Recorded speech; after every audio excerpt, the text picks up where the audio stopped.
आप देख रहे हैं न्यूज़ नाउ 24/7 ताज़ा खबरों के लिए हमारे साथ बने रहें।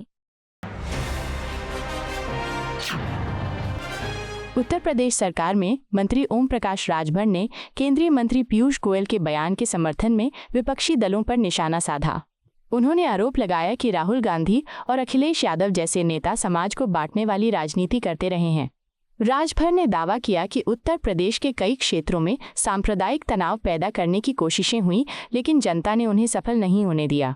उन्होंने कहा कि राज्य और केंद्र सरकार सबका साथ सबका विकास के सिद्धांत पर काम कर रही हैं। मंत्री ने कहा कि विकास कल्याणकारी योजनाएं और सामाजिक सद्भाव ही सरकार की प्राथमिकता हैं। भाजपा नेता मंगल पांडे ने कहा कि एनडीए सरकार जनता से किए गए हर वादे को पूरा करने के लिए प्रतिबद्ध है।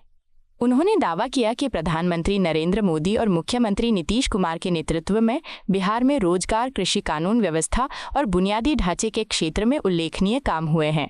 पांडे ने कहा कि युवाओं को रोजगार देने, किसानों की आय बढ़ाने और सुरक्षा व्यवस्था मजबूत करने के लिए कई योजनाएं लागू की गई हैं।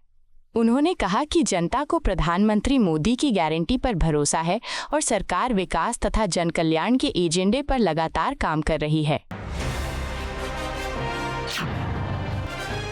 कांग्रेस सांसद इमरान मसूद ने डीएमके नेता उदयनिधि स्टालिन के बयान पर प्रतिक्रिया देते हुए कहा कि देश की राजनीति अब पुराने विवादों से आगे बढ़ चुकी है।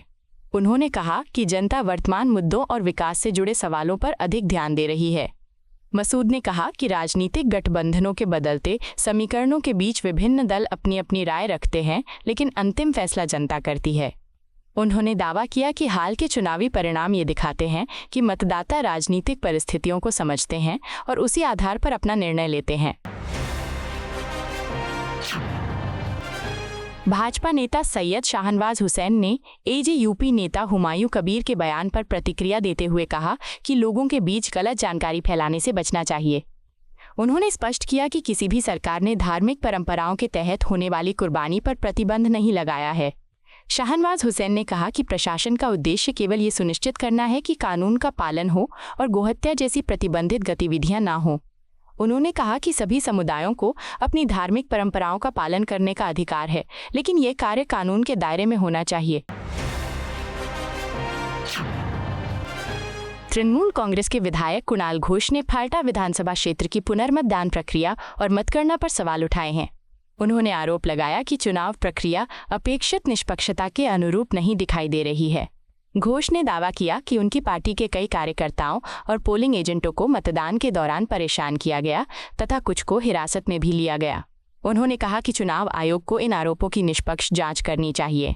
तृणमूल नेता ने कहा कि लोकतंत्र की मजबूती के लिए सभी राजनीतिक दलों को समान अवसर और निष्पक्ष चुनावी माहौल मिलना आवश्यक है।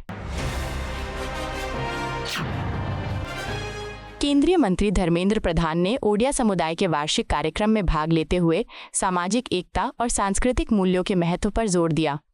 उन्होंने कहा कि उत्कल समाज द्वारा आयोजित यह कार्यक्रम समुदाय को जोड़ने और सांस्कृतिक विरासत को आगे बढ़ाने का महत्वपूर्ण मंच है। प्रधान ने भगवान जगन्नाथ का आशीर्वाद देश और समाज की प्रगति के लिए आवश्यक बताया। उन्होंने कहा कि इस तरह के सामाजिक आयोजन विभिन्न समुदायों के बीच सहयोग और आपसी सद्भाव को मजबूत करते हैं। केंद्रीय मंत्री ने देश की निरंतर प्रगति और समाज के विकास की कामना भी व्यक्त की।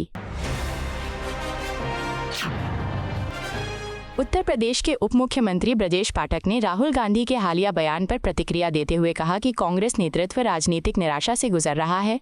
उन्होंने दावा किया कि प्रधानमंत्री नरेंद्र मोदी की गरीब कल्याण योजनाओं ने देश भर में करोड़ों लोगों के जीवन में सकारात्मक बदलाव लाया है।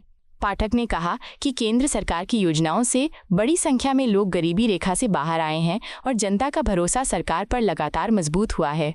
उन्होंने कहा कि विपक्ष के आरोपों के बावजूद जनता विकास कल्याणकारी योजनाओं और सुशासन के आधार पर सरकार का समर्थन कर रही है। कांग्रेस की राष्ट्रीय प्रवक्ता सुप्रिया श्रीनेत ने उत्तर प्रदेश में बिजली संकट को लेकर योगी सरकार पर निशाना साधा है। उन्होंने आरोप लगाया कि भीषण गर्मी के बीच प्रदेश के कई जिलों में लंबे बिजली कटौती से आम जनता परेशान है। श्रीनेत ने दावा किया कि मेरठ से लेकर बलिया तक कई इलाकों में लोगों को पर्याप्त बिजली नहीं मिल रही, जिससे बच्चों की पढ़ाई, अस्पतालों की सेवाएं और दैनिक जीवन प्रभावित हो रहा है।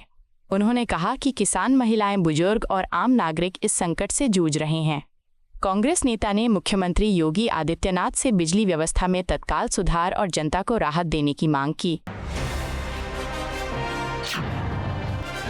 आम आदमी पार्टी के राष्ट्रीय संयोजक अरविंद केजरीवाल ने नीट री एग्जाम देने वाले छात्रों के लिए सभी राज्य सरकारों से विशेष पहल करने की अपील की है।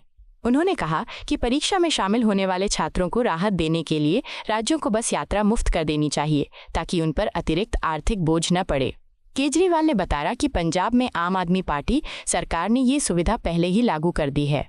उन्होंने कहा कि इसके बाद हरियाणा और बिहार सरकारों ने भी इस दिशा में कदम उठाए हैं।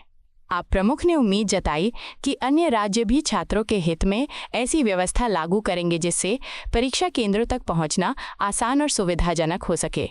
आपको यह वीडियो पसंद आया हो तो इसे लाइक करें, हमारे चैनल को सब्सक्राइब करें।